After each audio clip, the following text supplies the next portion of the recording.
জানেন যে 26 ঘন্টা 27 ঘন্টা ধরে আমাদের এই বিক্ষোভ সমাবেশ চলছে।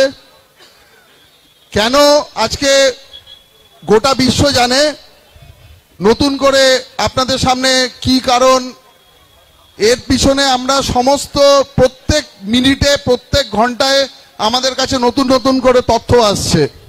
একজন আইপিএস অফিসার হিসাবে যতটুকু আইন আমি জেনেছি বা তদন্ত বা অন্যান্য জিনিস আমি জেনেছি, আমি সিবিআইতেও 3 বছর ডেপুটেশনে ছিলাম, ফলে কি করে কি তদন্তের প্রক্রিয়া চলে সেটা আমি কিছুটা হয়তো জানি। দুটো অর্গানাইজেশনেই কাজ করেছি, স্টেট পুলিশেও করেছি, সিবিআইতেও করেছি, ফলে কিছুটা সম্যক ধারণা এ সম্পর্কে আমার থেকে গেছে। একজন আইনের বিশেষজ্ঞ হিসাবে আমি একটা কথাই বলতে পারি যে পুলিশ বা হসপিটাল কর্তৃপক্ষ কোনো সরকারি আধিকারিক সুমোটো কিন্তু কেস রেজিস্টার করতে পারে। মাননীয় সুপ্রিম কোর্ট বারবার করে এই পয়েন্টটিকে কিন্তু কালকে যখন হিয়ারিং হয়েছিল সবাই দেখেছেন, বারবার করে বলেছেন যে অধ্যক্ষ কেন কেস রেজিস্টার করলো না। সিবিআই অত্যন্ত কঠিন কাজ করছে, সিবিআইকে যে ইনভেস্টিগেশন করতে হচ্ছে, সমস্ত এভিডেন্স ডিস্ট্রয় করার পরে তারপরে কি আমাদের মাননীয় মুখ্যমন্ত্রী বলছেন যে রবিবারের মধ্যে ফাঁসি চাই। কোনো আইন জানা লোক কোনোদিন বলতে মানে আজ আমাদের কোনো কনস্টিটিউশনে বা আইনের যে থিওরিতে কোথাও দেখেছেন লেখা আছে যে 2 দিনের মধ্যে ইনভেস্টিগেশন হয়ে তার বিচার হয়ে ফাঁসি হতে পারে? তো সেই জায়গায় অপরাধী কোনো চিহ্নিত হলো না।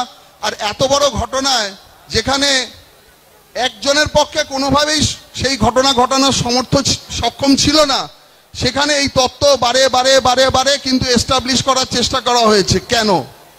যদি রাজ্য সরকার এবং পুলিশ সঠিক কাজ করত এবং অপরাধীকে আড়াল না করে তার বিরুদ্ধে দৃষ্টান্তমূলক শাস্তির ব্যবস্থা করত, আমরা কেউই আজকে এখানে বসতাম না এবং সমস্বরে রাজ্য সরকারের প্রশংসা করতাম যে হ্যাঁ সঠিক কাজ করেছে।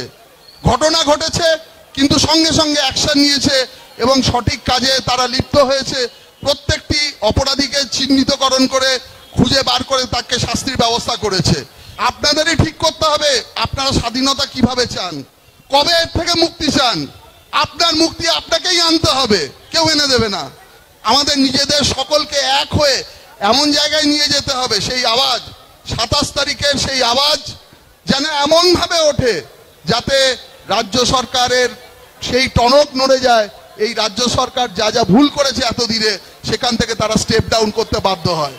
এবং এটুকুই বলে আমি শেষ করব যে আমাদের এই আন্দোলন ততক্ষণই চলবে যতক্ষণ না আমরা সেই স্বাধীনতার স্বাদ পাবো এবং এই স্বৈরাচারী রাজ্য সরকারকে আমরা এখান থেকে না তাড়িয়ে নতুন দিনের সূর্য, আবার সেই সূর্যের আলো আমরা সকলে দেখব।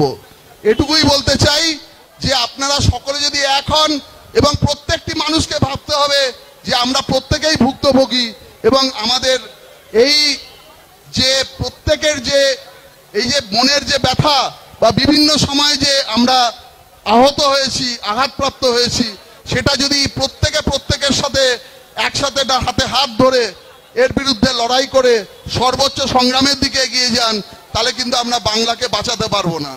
বাংলা হচ্ছে সবথেকে ইম্পর্টেন্ট স্টেট পূর্ব ভারতের এবং ভারতবর্ষের একটা অত্যন্ত ইম্পর্টেন্ট স্টেট। আজকে আমরা দ্বিতীয়বার বলতে পারেন স্বাধীনতার যুদ্ধের জন্য লড়াই করছি এবং এই স্বাধীনতা আমাদের নিয়ে আসতে হবে।